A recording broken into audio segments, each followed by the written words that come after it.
اللهم إني استودعتك هذا الشخص الذي يسمع المقطع الآن.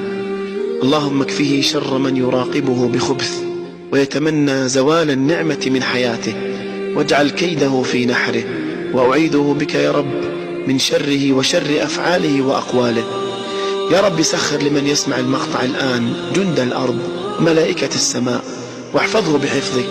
يسر له كل أمر عسير برحمتك، واجعله ممن عفوت عنهم ورضيت عنهم وغفرت لهم. يا رب افتح له أبواب البركة والرزق والتيسير والفلاح والنجاح، واصرف عنه كل سوء، واصرف عنه كل بلاء. املأ بيته فرحا وسعادة يا رب، واجعل همه وحزنه نسيا منسيا، وعوضه عن كل ألم مر به. يا رب اجعله سببا للخير، وهيئ له أسباب الخير، واستعمله للخير يا رب العالمين.